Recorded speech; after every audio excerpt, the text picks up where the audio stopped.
name is Lena Hornby, your average, well, that sounds unsavory to say in front of a professor.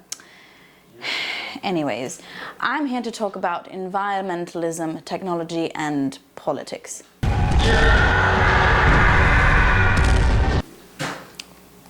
Sorry, having a flashback here. If you've been alive at any time in the past 40 years, you've heard of the need to save and protect the environment, our planet. But I'll be narrowing our field of view to one issue of environmentalism in particular, that issue being e-waste. Note, for those of you who are too young to understand or too conservative to give a damn, pow! Here is the rundown of what is going on. According to calrecycle.gov, e-waste is a popular but informal name of electronic products nearing the end of their useful life. As you can infer, it is the whole range of our disposable and replaceable technologies that both you and I own and purchase. Now, some of you are probably wondering about Moore's Law. Not as in purchase more, or he who has more toys wins, or the more the better. And you wouldn't be wrong in bringing that up when trying to counter this idea of e-waste, but according to Moore's Law, we only make worthy advances in our technology every 2 years, not yearly as we are seeing with most tech, such as iPhones. Planned obsolescence is not a natural state for our technology, seeing as these changes are far slower than what we are being sold on the annual cycle. Now, before I get ahead of myself and jump topics, let me slow down and further explain Moore's Law. Moore's Law dictates the amount of transistors in a dense integrated circuit doubles approximately every 2 years. This observation was created by Gordon Moore in his 1965 paper, where he discussed such doubling. Moore was in fact so close to correct in his assumptions of transistor multiplication that the semiconductor industry uses this growth prediction as a guide for long-term planning of their businesses to this day. But what does this say about the relationship between capitalism and technologies? I'm going to refer to our literary friend and father of communism, Karl Marx. This should be fun. Hopefully. Wait, what year is this? I'm still worried about McCarthyism. It's 2017. Oh, okay, we're good then.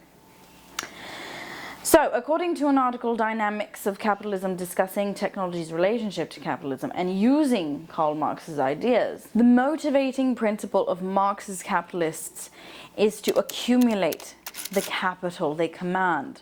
Capital is invested in plant and equipment with the expectation of surplus value that can be extracted from workers cooperating with the capital.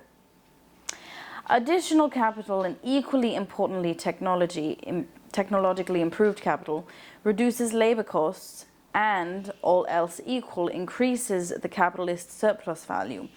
But when all capitalists strive for lower labor costs in this way, the competition drives product prices down, reducing surplus value.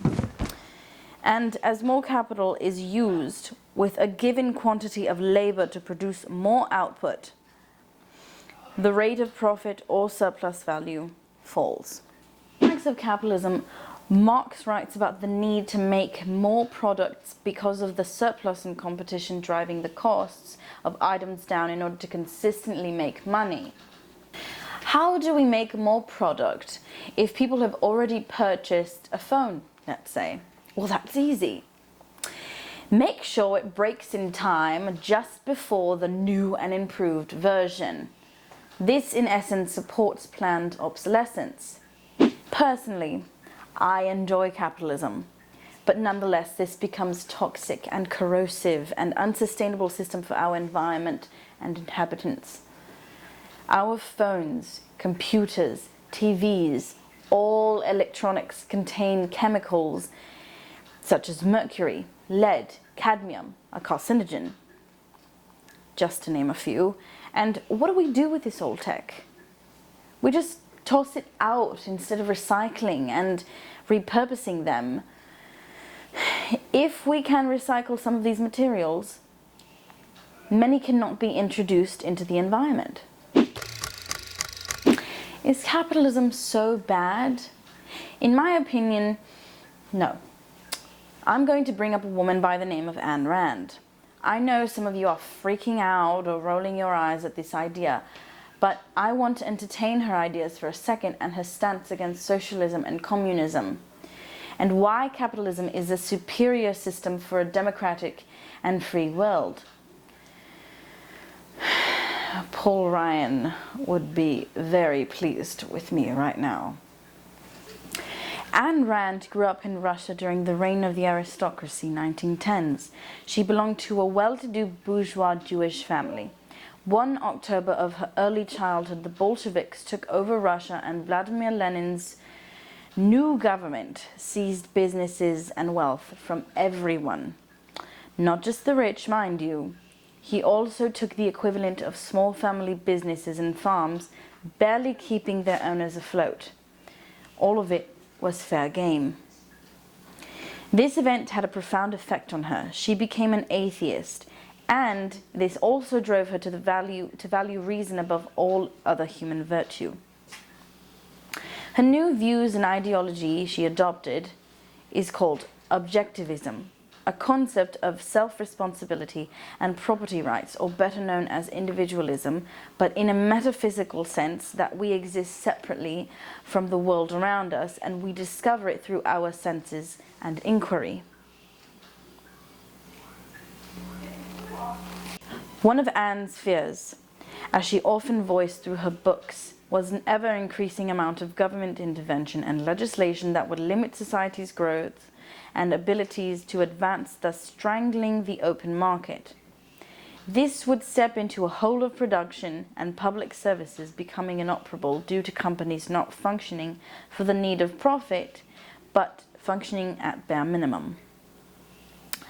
Aristotle, someone who also believed in a self-governing system at a more personal level, saw self-love and self-preservation as the truest form of virtuous living. He posed, how can you love others sincerely if you do not love yourself sincerely? Or how could you not serve your happiness before serving others? Your care could be utterly pointless unless you imply that you taking all that you are, that you care about, and then adding the fact that you love another with all your being, gives purpose to your act of kindness.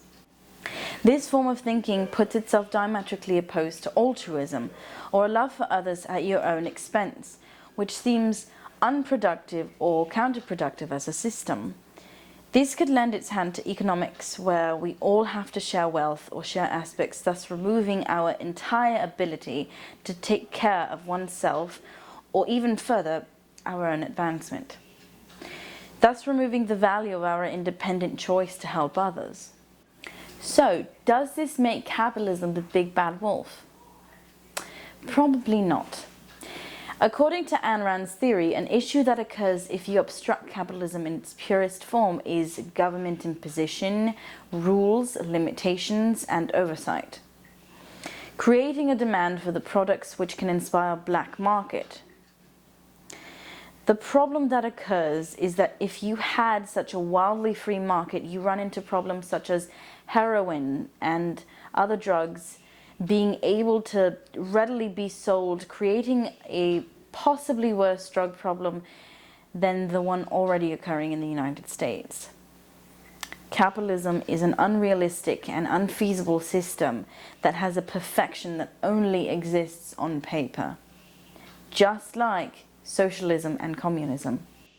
But you're probably wondering, or are bored out of your fucking wits and want me to get to the point.